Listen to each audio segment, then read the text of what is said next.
యేసు ప్రభు బాప్తిసం తీసుకొని వచ్చినప్పుడు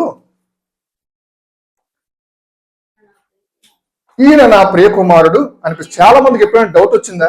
యేసు ప్రభు ఎక్కడుంటే అక్కడ స్వరం ఎవరిది? ఇప్పుడు దీన్ని బట్టి చాలా మంది అక్కడ స్వరం ఉంది, పరిశుద్ధాత్మ ఆయన మీదకి వచ్చారు, యేసు ప్రభు కనిపిస్తున్నాడు. ఇప్పుడు దీన్ని బట్టి చాలా మంది ఏమంటారు? తండ్రి, కుమార, పరిశుద్ధ ముగ్గురు అని అంటారు. మీకు దీని విషయంలో క్లారిటీ ఇస్తాను. ఆయన బాప్తిసం తీసుకున్న సందర్భం దగ్గరికి వెళ్దాం. మళ్ళీ ఇప్పుడు మత్తయి సువార్త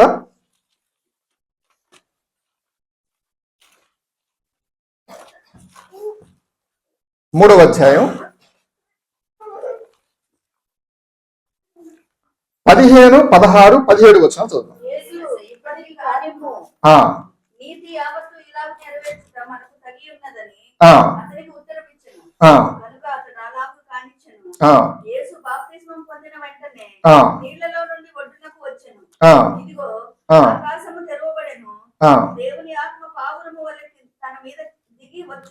చూచెను, ఇదిగో ఈయనే నా ప్రియ కుమారుడు, ఈయన యందు నేను ఆనందించున్నాను ఒక శబ్దము ఆకాశము నుంచి వచ్చింది.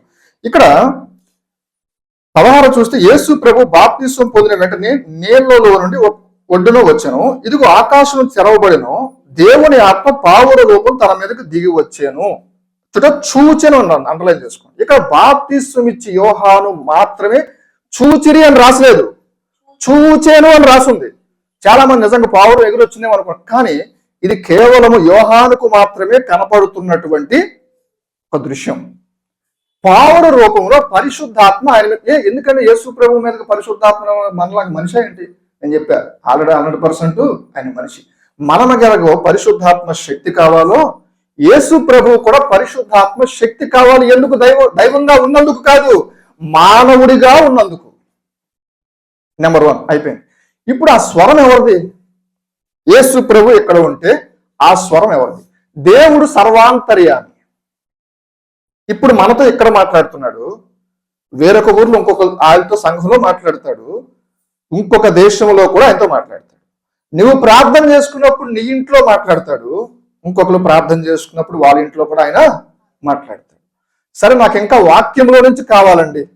ఇక్కడ యేసు ప్రభు ఉంటే అక్కడ స్వరం ఎలా వస్తుంది దేవుడికి? నిజంగా నిన్న చెప్పాను, దేవుడు సర్వసృష్టిలో సర్వాంతర్యామిగా ఉన్నటువంటి దేవుడు.